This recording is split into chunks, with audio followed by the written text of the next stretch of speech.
చరిత్ర ఒకసారి విశ్లేషించినప్పుడు ఈ 3 కారణాలు కూడా ఆ కులాల్ని ఎక్కడికక్కడ ఆర్థికంగా ఎనికి లాగేసే పరిస్థితి వస్తుంది. ఇప్పుడు మనం ఒకసారి ఆలోచించిన దిశ స్వాతంత్రం వచ్చింది, 70 సంవత్సరాల పైన పూర్తి చేసుకున్నాం. నేను మళ్ళా చూస్తే 2047కి 100 సంవత్సరాలు పూర్తి చేసుకోబోతున్నాం. ఇంకా కూడా ఆర్థికంగా, రాజకీయంగా, సామాజికంగా అసమానతలపైన పోరాడే పరిస్థితి వస్తూ ఉంది. ఇక్కడికి వచ్చినప్పుడు దిశ ఈ కేసు చెప్పిన తర్వాత చరిత్ర కూడా ఒకసారి, చరిత్రలో నేను కూడా ఒక 40-50 ఏళ్ళు భాగస్వాములు అయ్యే పరిస్థితికి వచ్చాం. అది కూడా ఒకసారి చూసినప్పుడు దీన్ని ఇటీవల కాలంలో అనేక ఛాలెంజెస్ తర్వాత, నేను ఆ చరిత్ర చెప్పేటప్పుడు అవి కూడా చెప్తాను, ఒక తీర్పు ఇచ్చారు. 7 మంది జడ్జెస్ 6+1 తీర్పు ఇచ్చినప్పుడు చాలా స్పష్టంగా రాష్ట్ర ప్రభుత్వాలు ఏ వర్గమైనా సరే వెనకబడిందని భావిస్తే మీరు వర్గీకరణ చేసే అవకాశాలు ఉన్నాయని రాష్ట్రం కానీ కేంద్రం కానీ అందరికీ మీకు చేసే అవకాశం ఉందని చాలా స్పష్టంగా తీర్పు ఇచ్చారు. దానిపైన 1 మ్యాన్ కమిషన్ వేయడం, గ్రూప్ ఆఫ్ మినిస్టర్స్ని నియమించడం, వారందరూ ఆలోచించిన తర్వాత మొన్నే క్యాబినెట్లో కూడా ఒక నిర్ణయం చేశాం. ఈ నిర్ణయం చేసిన దాని వెనకాల దిశ ఎన్నికలప్పుడు కూడా ఎన్డీఏ కూటమి వర్గీకరణకు కట్టుబడి ఉందని చాలా స్పష్టంగా చెప్పాం. చెప్పిన మాట ఈరోజు నిలబెట్టుకోవడానికి ఆ బిల్లు. అదే సమయంలో దిశ ఇక్కడ మనం ఒకసారి చూస్తే ఇంకా ఇప్పుడే మిత్రులు పవన్ కళ్యాణ్ గారు కానీ కొంతమంది మెంబర్లందరూ అడిగారు.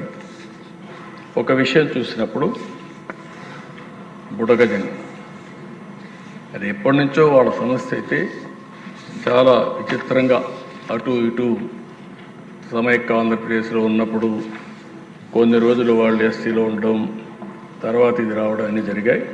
నేను కూడా అది ఎక్స్ప్లెయిన్ చేసి ఒక తీర్మానం చేసి కేంద్రానికి పంపించి కేంద్రం ఆమోదిస్తే మళ్ళీ మనం ఎస్సీల్లో ఏ గ్రూప్లో చేర్చడానికి అవకాశం ఉంది, అది చేర్చడానికి అన్ని విధాలా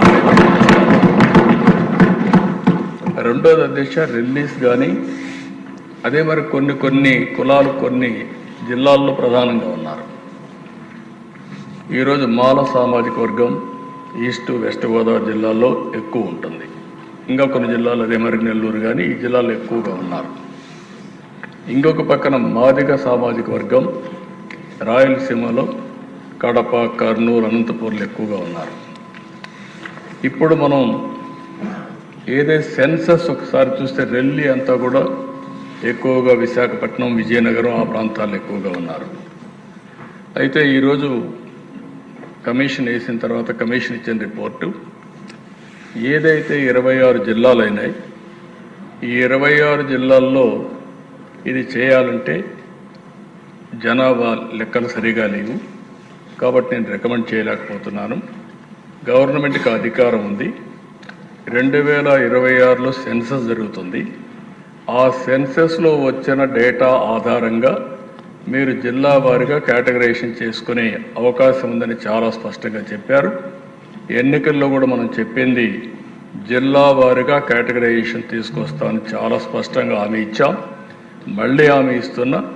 ఈరోజు డిలే అవుతుందనే ఉద్దేశంతో ఈ కార్యక్రమాన్ని చేస్తూనే మళ్ళీ సెన్సస్ రిపోర్ట్ వచ్చిన తర్వాత జిల్లా వారీగా కేటగరైజేషన్ చేయడానికి ఈ ప్రభుత్వం కట్టుబడి ఉందని దానివల్ల రిలీజ్ కూడా వచ్చే అవకాశం వస్తుంది. అధ్యక్ష ఈరోజు అన్ని పార్టీలు కూడా మాట్లాడినప్పుడు ఒక సోషల్ జస్టిస్, సామాజిక న్యాయానికి కట్టుబడి ఉన్నామని అందరం కూడా చెప్తున్నాం. అన్ని పార్టీలు ప్రయత్నాలు చేస్తున్నాయి, ఏ కొద్ది పార్టీలు తప్ప.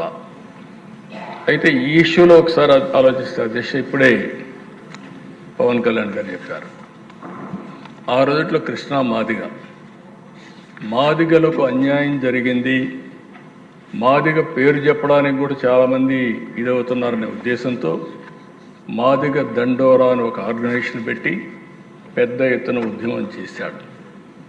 ఆ ఉద్యమం చేసిన ప్రదేశ నేను ముఖ్యమంత్రిగా ఉండడం, వాళ్ళ సమస్యలని చూడడం, చూసిన తర్వాత అనేక సార్లు మాట్లాడిన తర్వాత ఆల్ పార్టీ మీటింగ్స్ కూడా పెట్టుకొని అన్నీ చర్చించిన తర్వాత వారు చేసే డిమాండ్